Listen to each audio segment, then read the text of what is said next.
কাকাবাবু, আপনাকে আর লুচি দেব?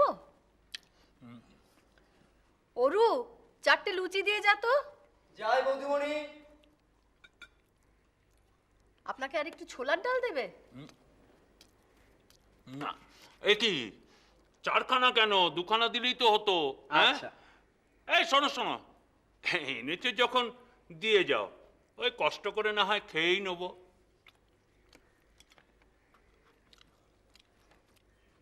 ছোলার ডাল নিতে পারতেন একটু। না না, আর দরকার নেই।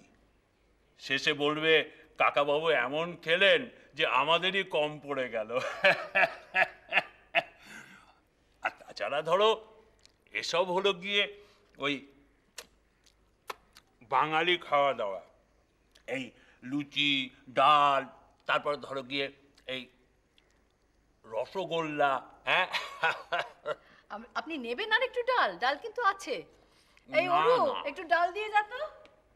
আরে এই যুগের বাঙালিদের মধ্যে এই সমস্ত সাবেকি খাওয়া দাওয়া প্রায় নেই বললেই চলে। এই ধরো এঁচড়ের ডালনা, তারপরে ধরো চিংড়ির মালাইকারি, ভাপা ইলিশ, আর তারপরে ধরো ওই ওই মাছের মাথা দিয়ে মুগের ডাল। হ্যাঁ, এসব তো ওহ, এর নাম শুনলেই একেবারে জিভে জল চলে আসে, যাই বলো। আরো আছে ওই চুনো মাছের ঝাল, তারপরে ওই মুড়িঘণ্ট, আর ওই লাউ ডগা দিয়ে বড়ির ঝোল। তুই থাম তো।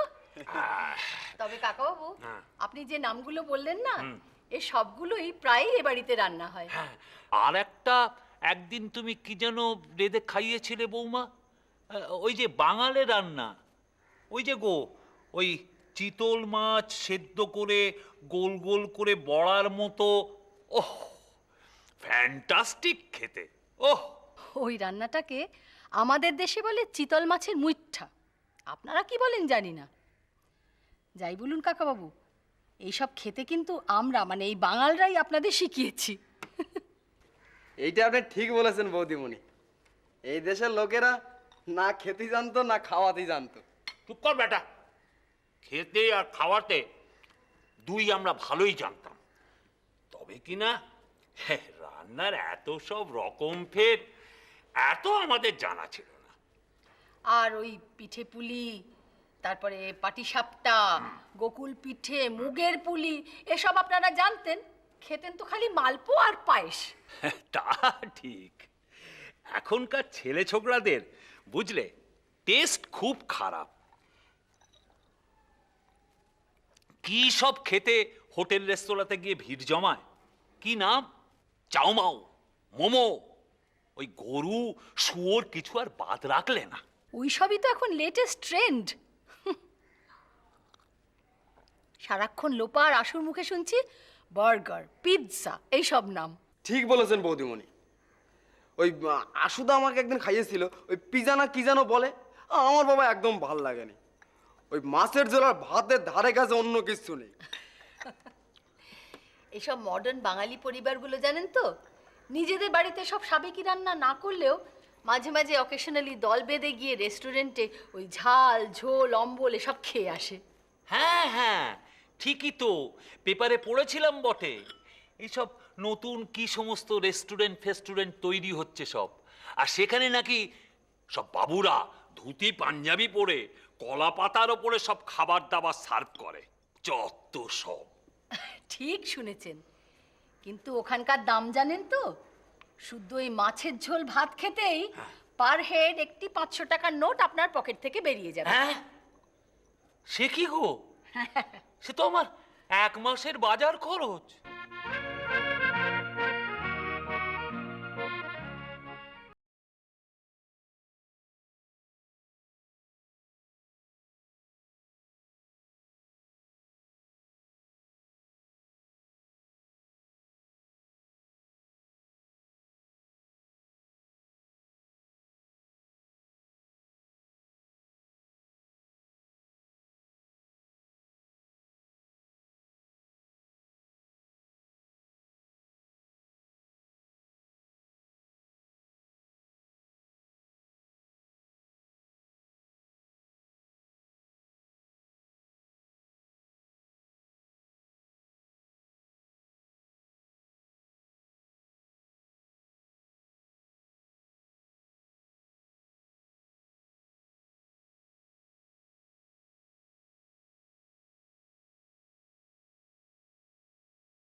এই কাগজটা একটু দেন না, মানে ক্রিকেট লেয়ার ক্লিক্স একটু পড়ি।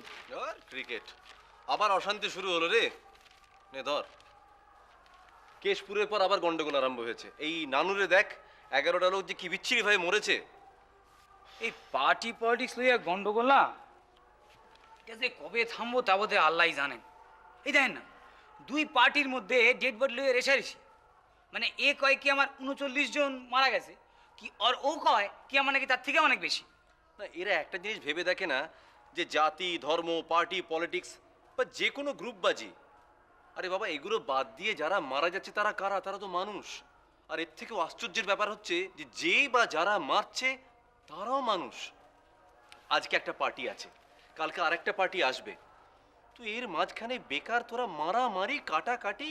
না অগুন না, সেন্স থাকলে এই সমস্ত তো হইতো না। সব কিছু না কেমন যেন একটা ঘোরের মধ্যে চলতেছে। আমি ভাবি মাঝে মাঝে এই গ্রামের মধ্যে এত অস্ত্র আসলো কেমন কইরা। না না, ওটা তো টাকা ছড়ালেই পাওয়া যায়, কারণ বেআইনি অস্ত্রের তো আর কোনো অভাব নেই। হ্যাঁ, এইটা ঠিক বলেছেন দাদাবাবু। 100 টাকা দিলেই এই চোরা বাজারে এখন বন্দুক মেলে।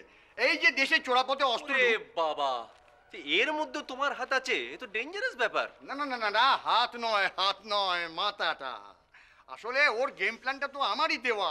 ইস, আপনি তো তাহলে হইলেন কি দেশদ্রোহী। সি সি সি। এই কিন্তু না না না না, ঠিক জিনিসটা এইভাবে নিসনি। না না, শোন। আসলে কি জানিস, এই যে বৈজ্ঞানিকরা একের পর এক আবিষ্কার করে চলেছে না, যেমন ধর পরমাণু শক্তি, এ তো বিজ্ঞানের অগ্রগতির দান। ডিপেন্ড করে ব্যবহারের ওপর। মানে তুমি বলতে চাইছো যে গেম প্ল্যানটা তুমিই করেছিলে দেশের ভালোর জন্য, কিন্তু দেশের মানুষেরা নিজেদের স্বার্থ সিদ্ধির জন্য ব্যাপারটাকে পুরোপুরি মিসইউজ করেছে নিজেদের স্বার্থে, তাই তো? হ্যাঁ, ঠিক ধরেছেন দাদাবাবু। তখন দ্বিতীয় বিশ্বযুদ্ধ সবে শেষ হবার পরে আমার হাতে প্রচুর অস্ত্র এসে গেল। আমি সেই অস্ত্র নিয়ে একটা দোকান খুলে বসলাম। কোথায় দোকান খুলেন কাকু? আপনার এই বাড়ির পাশে? না না, চুপি চুপি তোকে বলি, এই দোকানটা আমি খুলেছিলাম, অস্ত্রের দোকান তো, ইল্লিগ্যাল। দোকানটা খুলেছিলাম মধ্যপ্রাচ্যে। বাবা, সুদূর মধ্যপ্রাচ্যে তুমি কমিউনিকেট করতে কেমন করে? ও, তোমার ওই ফাইটার প্লেনটা চেপে নিশ্চয়ই। প্রথম দিকে তাই করেছিলাম, কিন্তু মেনটেনেন্সের চাপে প্লেনটা বেচে দিলুম। আমার দোকানে যে লোকটাকে কর্মচারী হিসেবে রেখেছিলাম না, সে হচ্ছে মধ্যপ্রাচ্যের লোক, মানে খুব ইনফ্লুয়েন্সিয়াল লোক। কিন্তু কপালের এমনই গেরো যে সেবাটা বেইমানি করলো। নইলে ওই দোকান যদি আমার থাকতো, আজকে পৃথিবীর সমস্ত জায়গায় অস্ত্র সাপ্লাই করতে পারতুম, অবশ্য ভালো কাজের জন্য। কেন, আপনার তো অসীম ক্ষমতা, অনেক বড় বড় লোকের লগে উঠা বসা, তা আপনারা সাহায্য করতে পারলেন না? হা, চেষ্টা কি আর করিনি রে, কিন্তু ততদিনে ওই লোকটা সারা বিশ্ব সাহায্য করে বেড়াচ্ছে। আজ যদি আমার ওই দোকান থাকতো, তাহলে কি এই গোবিন্দপুরে পচে মুড়তে আসতাম? চমলদা, হ্যাঁ? তোমার এই দোকানের কর্মচারীর নামটা কি একটু বলো তো? ভাবগতিক দেখে তো মনে হচ্ছে যে সেও একটা বেশ কেউকেটা লোক ছিল। খুব গোপনীয় কথা, কাউকে বলা যাবে না, একদম চুপি চুপি, ঠিক আছে? সেই লোকটা হচ্ছে ওসামা বিন লাদেন।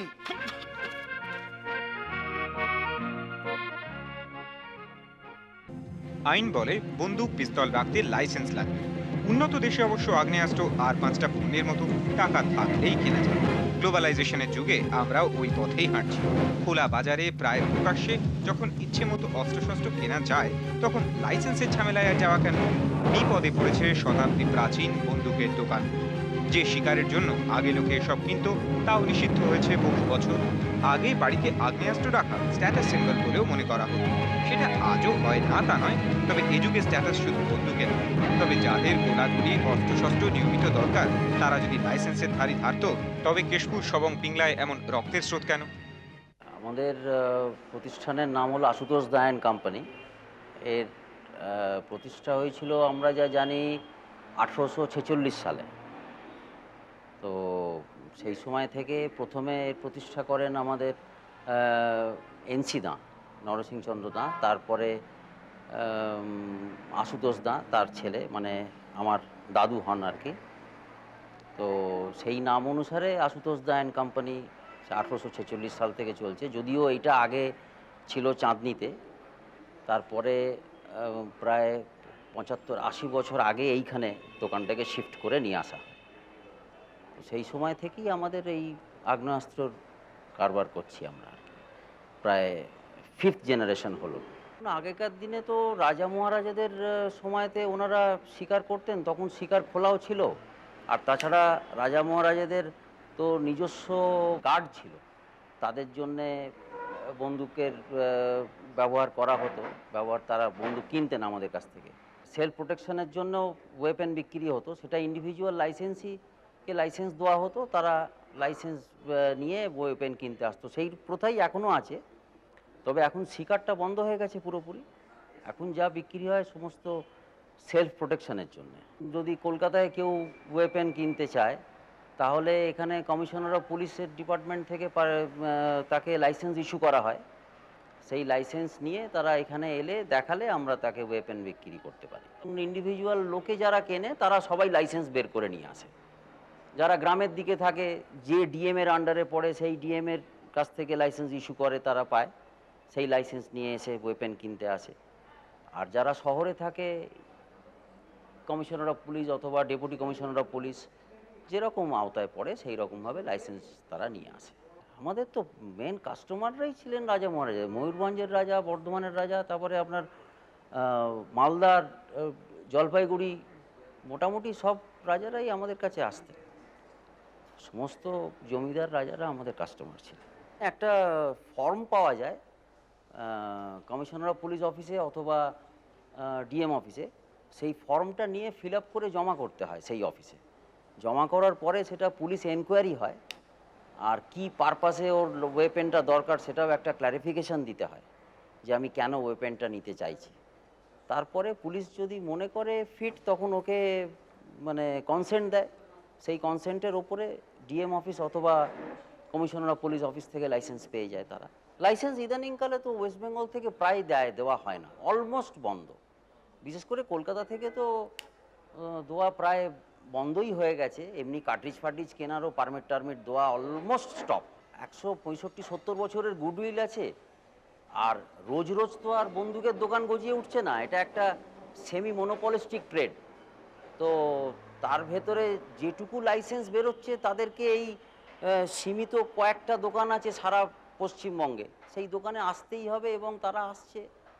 সেল পড়ে গেছে, দোকানের অবস্থা খারাপ হয়ে গেছে। প্রত্যেকটা দোকানদারই আমরা চেষ্টা করছি অন্য অন্য বিজনেসে কীভাবে শিফট করে যেতে হয়। আমরা অলরেডি একটা ওই ট্যুরিং বিজনেসে যাবার চেষ্টা করছি। ধরুন ওই হোটেল বুকিং, তারপরে নিজস্ব একটা গেস্ট হাউস একটা জায়গায় করেছি ছোটোখাটো। তারপর আরও চেষ্টা করছি কিছু এজেন্সি লাইন টাইন নিয়ে যদি কিছু করা যায়, কারণ এই ট্রেডটা এইভাবে আর কিছুদিন চললে আলটিমেটলি একে বন্ধই করে দিতে হবে। কোথাও আমার হারিয়ে যাওয়ার নেই মানা। এই সমস্ত মেয়ে হয়ে আর হারিয়ে গিয়ে কাজ নেই। বারে আশ্চর্য, আমি তো মনে মনে হারিয়ে যাওয়ার কথা বলেছি।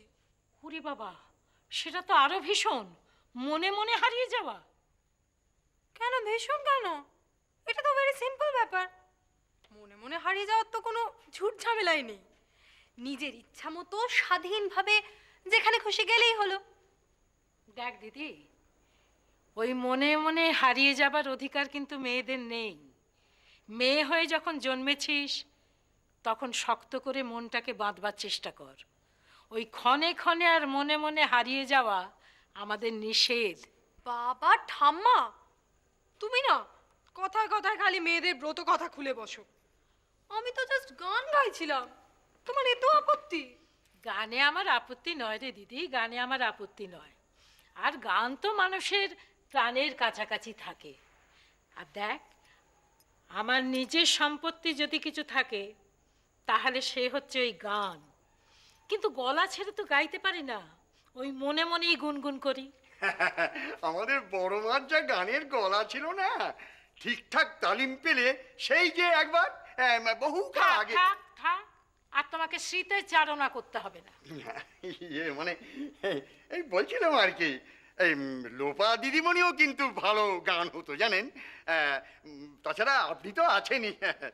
তারপর দাদাবাবুর গানের গলাটা কিন্তু খুব খাসা। বৌদিমণি এমনকি বড়বাবু পর্যন্ত ভালো গান করেন। হ্যাঁ অমল কাকু, হ্যাঁ তুমি তো মাঝে মাঝে বেশ গান গাওয়ার চেষ্টা করো, তাই না? হ্যাঁ। যদিও সেটা গান আর হয়ে ওঠে না, যাকে সেটা তো ডিফারেন্ট ব্যাপার। হ্যাঁ, সেদিক থেকে তো অমল আমাদের রেহাই দিয়েছে। না মানে কি জানেন বড় মা, আমার এক পিসিমা খুব বড় গাইয়ে ছিলেন। বেসিক্যালি অবশ্য উনি রবীন্দ্রসঙ্গীত শিল্পী। তা ছোটবেলা থেকে তো আমিও গানের প্রতি খুব আকৃষ্ট ছিলাম। তা এইটা উনি লক্ষ্য করে আমাকে অনেক দিন গান শেখানোর চেষ্টা করেছিলেন। তাই? হ্যাঁ। তারপর কি হলো অমল কাকু? ওনার চেষ্টা সফল হলো? এটা কিন্তু বুঝলি, এটা কিন্তু কোনো গল্প কথা নয়, আমার জীবনের এক বড় দুঃখের অধ্যায়। চিরজীবন আমি গাইতে চেয়েছি, কিন্তু গলা দিয়ে এক অদ্ভুত আওয়াজ বেরোতো, যেটাকে ঠিক গান বলা যায় না। ও, তার মানে তোমার পিসিমা ওই গাধা পিটিয়ে মানুষ করবার চেষ্টা করেছিলেন? না বড় মা, না, আমি তো রবীন্দ্রসঙ্গীত শিখতে গিয়েছিলাম, কিন্তু উচ্চারণেই আটকে গেলাম। উচ্চারণ মানে? গানের তো কথার সুর অমল কাকু, উচ্চারণটা আবার কি? মানে কথা ও সুর তো এই দুটো তো রবীন্দ্রনাথ দিয়েই গিয়েছেন। এরা সৃষ্টি করেছে এক বিশেষ উচ্চারণ স্টাইল, সে এক বিরল উচ্চারণ পদ্ধতি, যেটা আমি কণ্ঠস্থ করতে পারলুম না। ইস, কি দুঃখের কথা অমল। হ্যাঁ? তার মানে তোমার রবীন্দ্রসঙ্গীত শেখা হলো না? না। লোপা, তুই একবার ভেবে দেখ, অমল যদি রবীন্দ্রসঙ্গীত শিখতো তাহলে সেই গান তো আমাদের শুনতে হতো।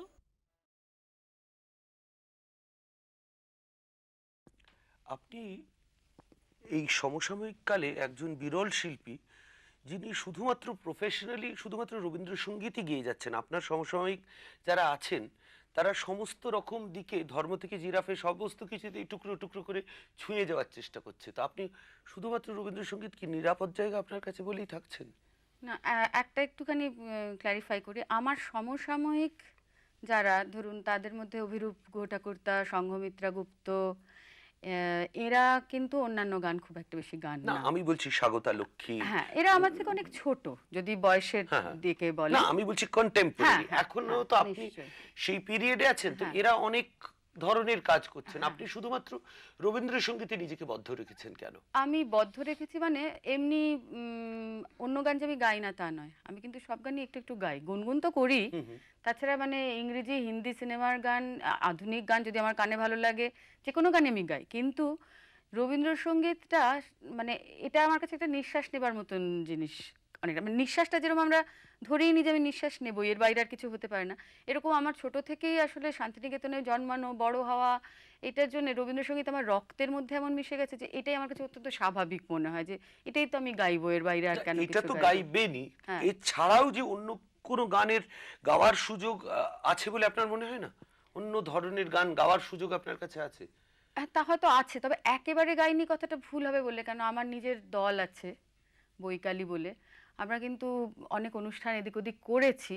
এই খানিকটা একটু সংকোচের সঙ্গেই বলছি, মানে তার কারণ আমার একটু একটু সংকোচ আছে আসলে অন্য গান গাইলে কেমন হবে সেই নিয়ে, মানে ভয় আছে? একটু আছে। মানে আমি আধুনিক গানও কিন্তু করেছি, মানে আমি যেতে দাও আমায় ডেকো না, আমি একলাও গেয়েছি অনুষ্ঠানে। না, কিন্তু তারপরে- প্রফেশনালি রেকর্ড পাবলিশ না না, তাছাড়া ধরুন বাংলা ফোক, তারপরে গণসঙ্গীত, সবই গেয়েছি অনুষ্ঠানে। দেশাত্মবোধক তো বটেই, নানান ধরনের, কিন্তু কখনো রেকর্ড করার কথা আমার মাথাতে আসেনি এখনো। প্লেব্যাক সিঙ্গিং এর অফার আসেনি কখনো আপনাকে, মানে রবীন্দ্রসঙ্গীতের বাইরে? না, রবীন্দ্রসঙ্গীতের বাইরে কেন, রবীন্দ্রসঙ্গীতেই খালি একবার প্লেব্যাক করেছি, সেও একটি বিদেশি, মানে বিদেশে পরিচালিত বাংলা সিনেমার জন্য। আমি কোনোদিন এখানে কোনো প্লেব্যাক করিনি। এখানে করেননি না। কোনো?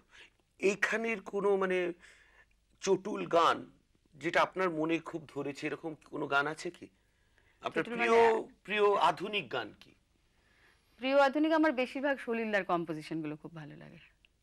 একটু যদি কোনো একটা গান শোনান, কারণ আমাদের দর্শকরা কখনো প্রমিতা মল্লিকের কাছে আধুনিক গান শোনার তাদের সৌভাগ্য হয়নি, যে তারা যদি আজ শুনতে পারে। রবীন্দ্রনাথের গানের এতটাই প্রভাব যে আপনি যখন হিন্দিও গাইছেন সেটাকেও রবীন্দ্রিক ঢঙে মানে গাইতে এটা পছন্দ এটা করেন। না, একদম পছন্দ করি না। আমি নিজে বাজাতে যদি হয়, মানে আমার সঙ্গে যদি একটু অন্য জিনিস বাজেট আছে, তাহলে কিন্তু আমি একটু মানে অন্যরকম আপনি ভাবে গাইতে এইরকম পারি। এরকম কোনো মানে ফুট ট্যাপিং নাম্বার গান না, আশা ভোসলের এরকম ধরনের গান? ফুড ট্যাপিংও গাইতে আমার আসলে হঠাৎ করে বললে আমার ঠিক ওরকম মনে পড়তে চায় না। নিশ্চয়ই নানান ধরনের তো গান গেয়েছি, ধরুন তার মধ্যে তবে একটু আমি দেখেছি যে আমার একটু সিরিয়াস গান যেন বেশি ভালো লাগে গাইতে। ধরুন শ্যামল বরণীয় কন্যাটনা এরকম, এগুলো তো যথেষ্ট রিদমিক, কিন্তু একটা কোথাও সিরিয়াস বোধহয় একটা টোন রয়েছে গানটার মধ্যে, এই গানগুলো আমার বেশি ভালো লাগে। লাইট হার্টেড গান গাওয়ার জায়গায় কিন্তু সেটা তো তার বিশেষ শৈলী প্রয়োজন হয়। লাইট হার্টেড গান মানে ধরুন আশা ভোসলের ভার্সেটালিটি সম্পর্কে তো কোনো সন্দেহ থাকা কোনো উচিত সন্দেহ না। নেই, আমারও নেই। তো সেই ধরনের গান গাইতে ইচ্ছে করে না? করেনি বলবো না, করেছে, গেছি অনেক, মানে ধরুন ওই না বাথরুম সিঙ্গার হিসেবে স্নান করার সময় হ্যাঁ, এরকম হ্যাঁ। একদম অনেক বাঁধনহীন সময় কি রকম গান পছন্দ তখন? ওই যেটা আপনি বলছেন যে রিদমের গান আমার খুব ভালো লাগে, যেন পাগলা হওয়ার ইনফ্যাক্ট আমার খুব পছন্দসই গান, কেন ওটা বেশ একটা ছন্দ ভালো রয়েছে, বা এই ভালো কইরা বাজান গো দোতারা, কি সোহাগ চাঁদ বদনী, এইসব গানগুলো আমার খুবই ভালো লাগে। আচ্ছা, ইভেন সাধের লাউ বানালো আমার বৈরাগী, তাও ভালো লাগে। আচ্ছা, রবীন্দ্রনাথের গান যারা গান সাধারণভাবে একটা অভিযোগ থাকে যে তাদের বাচিকটা ভীষণ আর্টিফিশিয়াল, সাধারণভাবে যেরকম আমরা সাধারণভাবে কথা বলি সেরকম না, তাতে বিশেষ উচ্চারণ এই ধরনের ভাবে গান গাওয়া হয়। আমার অনুষ্ঠানে কিছুদিন আগে পল্লব কীর্তনিয়া এসেছিলেন, তিনি বলছিলেন যে অধিকাংশ রবীন্দ্রসঙ্গীত শিল্পী এই দোষে দুষ্ট। আপনিও কি সে দোষে দুষ্ট? আপনি তো আমার গান প্রথমে শুনলেন, আপনার কি মনে হলো সেটা বলুন। আমার মনে হলো আপনি খানিকটা দুষ্ট।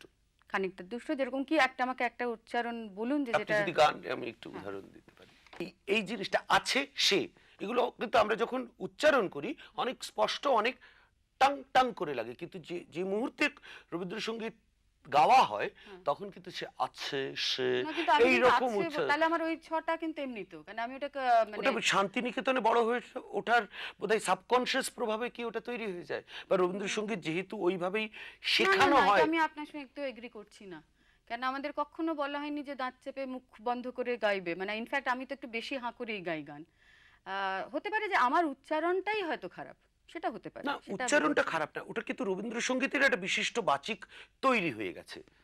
আপনি কি সেটা সমর্থন করেন সেই বাচিক? আমি আসলে আমি নিজে এটা বিষয়ে কনসিয়াস নই, তাই জন্য আমি সমর্থন করতে পারছি না আর কি, কেননা আমি নিজে কখনো কনসিয়াসলি করি না তো উচ্চারণটা। আমার এমন হয়ে থাকতে পারে যে আমার উচ্চারণটা খারাপ, তাই জন্য সেটা গানের উচ্চারণটা মধ্যে খারাপ নয়, না, মানে উচ্চারণটা বিশেষ অন্যরকম। রাবীন্দ্রিক উচ্চারণ, ওইটাই বৈশিষ্ট্য উচ্চারণ। যেরকম দেখুন একটা ঘরানা থাকে, একটা গায়কী থাকে, সেইটা। হ্যাঁ, তবে হ্যাঁ, এটা যেটা ঘরানার কথা বলেছেন, এটা কিন্তু আমি দেখেছি যে শান্তিনিকেতনের একটা ঘরানা আছে, সেটা বললে হবে না যে নেই, আছে। সেটার জন্যই কি মানে রবীন্দ্রনাথের গানটা ওই বিশেষ একটা ধরনের গাওয়া হয়।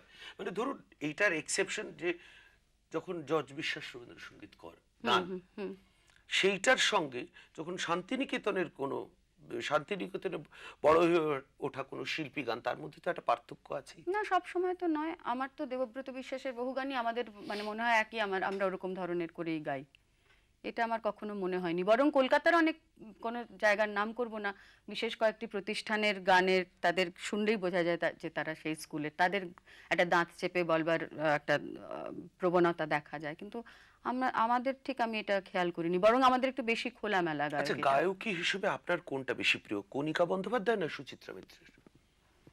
আমার দুটোর মিশ্রণ সব থেকে প্রিয়, কেননা ধরুন টপ্পা গানে বা ঠান্ডা মেজাজের যে গানগুলো, অনেক সফট যে গানগুলো, তাতে যেই ধরনের কাজগুলো কণিকা বন্দ্যোপাধ্যায়ের গলায় যেগুলো আসতো, যে মিষ্টতা, সেটার সঙ্গে এই দৃপ্ত বোল্ড জিনিসটা যে যে গানে, কিছু কিছু গানে তো সেটা ডিমান্ড করে, এই দুটো মেশাতে পারলেই সব থেকে। আমি একটা গান উদাহরণস্বরূপ আপনাকে বলছি, রোধনু বরাহে বসন্ত, দুজন শিল্পী রেকর্ড করেছেন, কার আপনার বেশি প্রিয় রোধনু বরাহে বসন্ত? আমার বেশি প্রিয় সুচিত্রা মিত্র। আমি কিন্তু গান মানে শিখেছি সেভাবে, কিন্তু সুচিত্রাদির কাছে শিখিনি, মোহরদির কাছেই শিখেছি, কিন্তু তাহলে আমার মনে হয় গানের ভাবটা আরো বেশি স্পষ্ট হয়ে ওঠে সুচিত্রা মিত্রর গানে। চিত্রাঙ্গদায় কোন চরিত্রটা আপনার বেশি প্রিয়, কুরুপা না সুরূপা? কুরুপা। কুরুপার কোন গান আপনার সব থেকে প্রিয়? আমি চিত্রাঙ্গদা রাজেন্দ্র নন্দিনী। আপনি ফেমিনিস্ট বলে আপনার বেশি ভালো লাগে? কিছুটা। আমি ফেমিনিস্ট অবশ্যই। কেন ফেমিনিস্ট? আমি ফেমিনিস্ট বিভিন্ন কারণে, তার মধ্যে একটা হচ্ছে যে আমি শান্তিনিকেতনে কিন্তু একটা ফেমিনিস্ট ছিলাম না, কারণ আমি ওখানে খুব জেন্ডারের বায়াসটা আমি দেখিনি, সত্যি কথা বলতে কি। কলকাতা আসার পর অনেক ক্ষেত্রেই আমাকে কনস্ট্যান্টলি শুনতে হতো যে তুমি এটা মেয়েরা এটা করে না, মেয়েরা সেটা করে না, মানে সব সময় একটা নিজের এটা কি মল্লিক বাড়ির বউ বলে কি আপনার আরো বেশি তাও মনে হ্যাঁ হচ্ছে? হ্যাঁ, আমি তো ভীষণ অল্প বয়সে আমার বিয়ে হয়ে গেছে, এটাও কারণ ওখানেও আমার নিজের জায়গাটাকে বেশ লড়াই করে করে নিতে হয়েছে। এখন আমি খুব খুশি, এখন আমি মানে মানে আর আপনাকে আমার কি কোনো প্রতিকূলতার সম্মুখীন হতে হয়নি যে মল্লিক বাড়ির বউ হয়ে আপনি পারফর্মিং আর্টিস্ট হয়েছেন? না, এটা সেটা কিন্তু একদম হয়নি, সেটা একদম হয়নি। মল্লিক বাড়ির আমি যখন বিয়ে করেছি তখন আমাদের দুটো মানে সাংস্কৃতিক ব্যাকগ্রাউন্ড দুটো একেবারেই আলাদা, সব দিক থেকেই আলাদা আমাদের দুই বাড়ির। কিন্তু ওই বাড়ির একটা অসম্ভব উদারতা মানুষদের মধ্যে আছে, এক নম্বর। দ্বিতীয়ত তারা সকলে ভীষণ সংস্কৃতি মনস্ক। আমি এইটাও বলবো যে সমস্তক্ষণ মারপিট করে গান বাজনা করা যায় না, কাজে আমি যদি সেই সাহায্য, সেই আন্ডারস্ট্যান্ডিং, সেই সাপোর্ট না পেতাম তাহলে আমার কিন্তু খুব কষ্ট হতো গানটা করে যাওয়া। করতাম হয়তো, কিন্তু একটা কষ্ট হতো। ওই মানে সেই সাপোর্টটা কি হাজবেন্ডের কাছ থেকে এসেছে? না, শুধু হাজবেন্ড কেন বলবো, আমার শাশুড়ি, আমার শ্বশুর, খুড়শ্বশুর, খুড়শাশুড়ি, আমাদের বাড়িতে 100 লোক থাকে। সামাজিক এই বৈবাহিক বন্ধনে থাকার মধ্যে কি সদর্থে ফেমিনিস্ট হওয়া যায় বলে আপনার মনে হয়? নিশ্চয়ই যায়। কিরকম করে? আমি আপনাকে তো নিশ্চয়ই এই সোশ্যাল ক্যাটাগরিজ, এই যে সোশ্যাল শৃঙ্খল যেগুলো আছে সেগুলো মেনে তো আপনাকে চলতে হয়। আপনি তো you can't upset the apple cart. আপনি তো শ্বশুর শাশুড়ি, খুড়শ্বশুর, দেওর ইত্যাদির মধ্যে। হ্যাঁ, তাতে ফেমিনিজমের কথা এখানে আসছে কেন? এখানে হচ্ছে যে কোনো সোশ্যাল হিউম্যান বিইং এরই তো তাই। আপনি তো ছেলে, ফেমিনিস্ট হলে হ্যাঁ। ফেমিনিজম কি সদর্থে সেখানে লালিত হতে পারে এই এত সোশ্যাল বন্ডেজের মধ্যে? হ্যাঁ, আমি এখানে ঠিক আমি ফেমিনিজমটাকে আমার কাছে না, আমি ওটাকে আরেকটু ব্রডার পার্সপেক্টিভে বলি। আমি ওটাকে মানে টোটাল একটা হিউম্যান বিইং হিসেবে যে আমার ডেভেলপমেন্টটা সেই হিসেবে দেখছি। সেটা যেরকম একজন ছেলের পক্ষেও যে একটা জয়েন্ট ফ্যামিলিতে তার সমস্ত রকম বন্ডের মধ্যে থেকেও তার বেড়ে ওঠা সম্ভব, সেরকম আমারও মনে হয় যে আমার মানে একটি মেয়ের পক্ষেও সেরকমভাবেই বেড়ে ওঠা সম্ভব। না, সেই অর্থে কিন্তু ছেলেটাও কিন্তু ওই যে জয়েন্ট ফ্যামিলি সিস্টেম হ্যাঁ। binds you in a certain structure, হ্যাঁ। যেখান থেকে কিন্তু স্বতঃস্ফূর্ত ফেমিনিজম মানে আমরা এখানে কি বলছি, স্বাধীন চেতা মানুষ। হ্যাঁ। সেটা সেই অর্থে ম্যাসকুলিনিজম বলে কোনো ইজম নেই, নেই, হ্যাঁ। কিন্তু জয়েন্ট ফ্যামিলি স্ট্রাকচারে থাকলে কিন্তু ফেমিনিজম ম্যাসকুলিনিজম দুটোই চাপা পড়ে যায়। ধরুন আমি কারণ এই একটা- অসংখ্য বন্ধন মাঝে কোনো মুক্তির স্বাদ কি পাওয়া যায়? ধরুন এই যে আমি সকালবেলা আমি ধরেই নিই যে আমার যখন মেয়েরা কলেজে যাবে কি চাকরি করতে যাবে কি আমার বাড়ির অন্যান্যরা কোনো কাজে যাবেন, আমার কিছু কিছু এই জিনিসগুলো করে দিলে তাদের সুবিধা হবে, সেটা আমি যেরকম মানছি তেমনি আবার আমার স্বামীও জানছেন যে এই সময়টা আমার স্ত্রী গান করতে যাবেন বা তাকে বেরোতে হবে, এই সময়টা আমার এই কাজ আছে। সিমিলারলি আমার শাশুড়ি ভাবছেন যে এই সময়টা আমার ছেলে থাকছে না, আমার স্ত্রী, আমার পুত্রবধূকে বেরোতে হচ্ছে, এই দায়িত্বগুলো আমার। এটা না একটা শেয়ারিং এর ব্যাপার, এটা কোনো সময় কিন্তু চাপিয়ে দেওয়া জিনিসটা নয় যদি আন্ডারস্ট্যান্ডিংটা পুরোপুরি থাকে। সেটা আমার তো অন্তত আমি বেশ কড়া বলবো না, মানে আমি বেশ সোজাসুজি কথা বলি আর কি। তো ক্ল্যাশ লাগবার অনেক কিন্তু সুযোগ হতে পারতো, কিন্তু হয়নি। এটা আমার কাছেও খুব আশ্চর্য, কেন আমার শ্বশুরবাড়ি কিন্তু সেই অর্থে খুব গোঁড়া হিন্দু পরিবার এবং আমি এক শান্তিনিকেতনের ব্রাহ্ম পরিবারের মেয়ে, বুঝতেই পারছেন। প্রেম করে বিয়ে করেছিলেন? হ্যাঁ, 26 বছর বিয়ের কমপ্লিট হয়ে গেছে, 27 বছর চলছে। তা এখন অবধি তো আমার সেই বাড়ির মানে ওই বাড়ি থেকে মানে আমাকে বিয়ের সময় সকলে বলেছিল তুমি হয়তো দুদিনই ওই বাড়ি থেকে থাকতেই পারবে না, তুমি টিকতেই পারবে না। কিন্তু আপনি বিশ্বাস করবেন না, আমার যখন বিয়ে হয়েছে তখন ওই বাড়িতে সবাই ঘোমটা দিত। আমি একদিন আমার শ্বশুরমশাইকে জিজ্ঞেস করেছিলাম যে ঘোমটাটা কেন, এটা তো আগে ছিল না হিন্দুদের মধ্যে, এটা তো মুসলমান প্রভাব, এবং তার কারণগুলোও দেখিয়েছিলাম, তাদের মুখগুলো দেখাবে না বলে। তো আমি বলছিলাম আমার বিশ্বাস করতে ইচ্ছা করে না যে এখানে আমার শ্রদ্ধেয় যারা আছেন তারা কেউ আমাকে ওই রকম চোখে তাকাবেন বলে আমার দিকে। এবং তারপর থেকে যে ঘোমটা উঠে গেছিল আর ঘোমটা আসেইনি বাড়িতে, তাতে আমার কোনো অসুবিধা মানে কারোরই কোনো অসুবিধা হয়নি। মানে মল্লিক বাড়িতে বিপ্লবটা আপনি এনেছিলেন? বিপ্লব কিনা জানি না, কিন্তু তবে এইটা ঠিক কথাই যে বিপ্লব এনেছি কিনা জানি না, হয়তো কিছু কিছু বদল আমি আনতে শুরু করেছিলাম, তবে সকলের কাছ থেকে খুব সহযোগিতা পেয়েছি, এটাও কিন্তু ঠিক কথা। কাজে আমারও যেরকম একটা প্রথম 21 বছরের মেয়ে গেছি ভীষণ একটা অ্যাপ্রিহেনশন নিয়ে। এই সাহসটা কি রবীন্দ্রনাথ আপনাকে জুগিয়েছিল? দেখুন তখন কিন্তু এইটা বোঝার ক্ষমতা আমার ছিল না রবীন্দ্রনাথ জুগিয়েছিলেন কিনা, তবে শান্তিনিকেতনের পরিমণ্ডল খানিকটাও জুগিয়েছিল। আমরা বরাবরই জানতাম মানে এই ভয় জিনিসটা বরাবরই খুব কম আমার মধ্যে। আপনাকে যদি বলা হয় যে what attracts you to Rabindrasangeet, মানে এটা খুব একটা অবভিয়াস প্রশ্ন, কিন্তু আমরা যদি এটা তাত্ত্বিক অর্থে দেখি, রবীন্দ্রনাথের গানের সুরমাধুর্য, কথা, নাকি তার পুরো জীবন দর্শন যেটা দর্শিত হচ্ছে এই এত 2000-2500 গানের মধ্যে, এই তিনটের মধ্যে যদি চয়েস দেওয়া হয় আপনি কোনটা বেছে নেবেন? আমি সুর আর কথার মিলনটা, বিশেষত আমার কাছে কথা, ভাব। সুচিত্রা মিত্র এক জায়গায় বলেছিলেন যে রবীন্দ্রসঙ্গীত গাই আমি কারণ ওতে আমার চিত্তশুদ্ধি ঘটে। আপনার কি চিত্তশুদ্ধি ঘটে হ্যাঁ, রবীন্দ্রসঙ্গীত? আমার ক্যাথারসিস ঘটে। আমার বিভিন্ন, আমি খুব স্ট্রং প্যাশনের লোক, মানে আমি খুব চট করে খুশি হয়ে যাই, ভীষণ চট করে রেগে যাই, এরকম আমার বলে চাইলে একটু নিচে। রেগে গেলে কি গান গান আপনি? না, রেগে গেলে গান, কোন গানটা আসে আপনার মনে? তখন আমার মানে এখনই মুন্ড করিব খণ্ড, খবরদার রে খবরদার মনে হয়। এখনই মুন্ড করিব খণ্ড, খবরদার রে খবরদার। তাই তখন আমার স্বামী বলেন, হা হা ভায়া খাপ্পা বড়, এ কি ব্যাপার, আজ বুঝিবা বিশ্ব করবে নস্য এমনি যে আকার। এই যখন আর কি ব্যাপার। খুশি হন? খুশি হলে তো বিভিন্ন নানান ধরনের গান করি। যে অন্ধজনে দেহ আলো সব থেকে যথাযথ গান? এই যখন নানান ধরনের ফান্ডামেন্টাল শক্তিগুলোর প্রকাশের কথা খবরের কাগজে পড়ি, তখন খুব মনে হয়। একটু যদি শোনান। ছাড়াও বিভিন্ন কাজ করেছেন আপনি, শিক্ষকতা করেছেন দীর্ঘ 11 বছর ধরে। 11 বছর একটা জায়গায়, তার আগে অন্যান্য জায়গায়ও। এবং সেটা গান শেখানো নয়, সেটা আপনি একটা ইংরেজি বোধহয় পড়াতেন। হ্যাঁ, ইংরেজি, বর্ণালী স্কুলে। হিস্ট্রি, আচ্ছা। জিওগ্রাফি। তারপরে আপনি একটা স্কুল, এখন পারফর্মিং আর্টসের স্কুল চালান, এবং আপনি প্রফেশনালি গান করেন। এই তিনটে কাজের মধ্যে কোন কাজটা আপনার সব থেকে প্রিয়? যে কোনো ধরনের শেখানোর কাজ সব থেকে প্রিয়, মানে you are first a teacher and then a performer, yes. but you find greater solace in teaching. Yeah. আপনি কি শেখাতে চান এই নতুন প্রজন্ম যে সম্পূর্ণ ভুল ভ্রান্তিকর পরিস্থিতিতে আছে, তাদের কাছে কি দিয়ে যেতে চান আপনি শিক্ষক হিসেবে, শিক্ষিকা হিসেবে? To think positive. আমাদের উজ্জীবিত করার জন্য অসংখ্য ধন্যবাদ। নমস্কার।